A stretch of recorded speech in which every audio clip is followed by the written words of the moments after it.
Koh Tao, a small island in the Gulf of Thailand, is renowned as a paradise destination, drawing travellers with its pristine beaches, vibrant coral reefs, and a promise of carefree escape. Its name, meaning Turtle Island, suggests tranquility and natural beauty. Yet beneath its idyllic surface lies a darker reality, earning it the grim nickname Death Island. The case of British backpackers Hannah Witheridge and David Miller stands out among a series of mysterious deaths, casting a long shadow over this tropical haven and leaving unanswered questions and unsettling mysteries.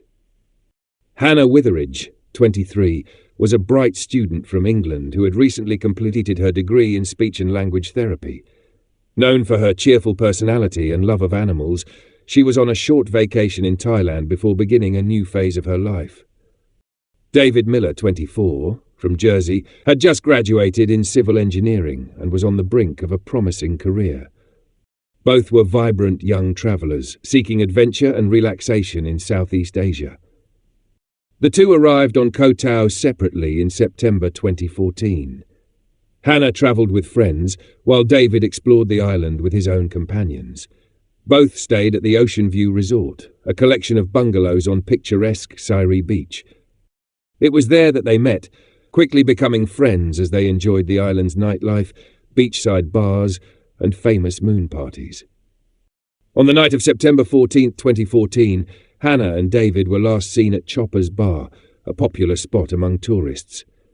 CCTV captured them laughing and mingling with friends. Around 2 a.m. they left the bar, walking along the moonlit Sairee Beach toward their resort. The warm night air and calm sea made the scene seem peaceful. Yet this was the last time they were seen alive. In the early hours of September 15th, a beach cleaner found their bodies near their resort. David was discovered face down in shallow water with severe head wounds and signs of drowning, while Hannah lay on the sand showing evidence of brutal head trauma and sexual assault. A bloodied garden hoe, believed to be the murder weapon, was found nearby, along with other discarded items. The gruesome discovery shocked the island. Local authorities, unprepared for such a high-profile crime, struggled to secure the scene. Tourists and residents gathered and some stepped into the restricted area, taking photos that soon spread online. This mishandling of evidence marred the investigation from the start. With only 6 police officers stationed on Koh Tao, reinforcements were called from nearby islands. However, by the time they arrived, critical evidence had been compromised. Under pressure to resolve the case quickly to protect tourism, authorities soon focused on the island's community of Burmese migrant workers. Burmese migrants, often working low-wage jobs in harsh conditions, became easy targets. Within days, 2 migrants, Zhao Lin and Wai Fio, were detained. Initially denying involvement, they later confessed after hours of interrogation without legal representation. Both retracted their confessions, alleging torture by the police, including beatings and psychological abuse. Despite these claims, the confessions were publicized as proof the case was solved. The police cited DNA evidence linking the suspects to the crime, yet forensic experts and human rights groups questioned its reliability. DNA collection and analysis were rushed, and the results did not meet international standards. Moreover, DNA on the murder weapon did not match either suspect, further undermining the investigation. The trial became an international spectacle. The defense argued that evidence was mishandled, confessions were coerced, and key leads were ignored. Witnesses reported seeing other men near the crime scene, but these accounts were not pursued.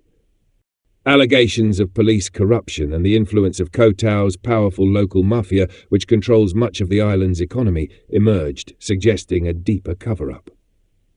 Despite these doubts, Zhao Lin and Wai Fio were found guilty in December 2015 and sentenced to death. Human rights activists decried the verdict as a miscarriage of justice. The families of Hannah and David, devastated, struggled with mixed feelings, relief at the verdict but haunted by lingering uncertainties. The mystery did not end there.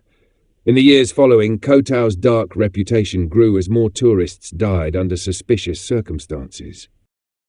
Rumours of a powerful mafia controlling the island's affairs and suppressing information added to its notoriety. Zhao Lin and Wai Fio, after years on death row, received a royal pardon in 2020, reducing their sentences to life imprisonment. They continue to claim innocence, asserting they were scapegoats to protect more powerful figures whose involvement was never fully investigated. The truth of what happened that night on Sairee Beach remains elusive, obscured by corruption and secrecy.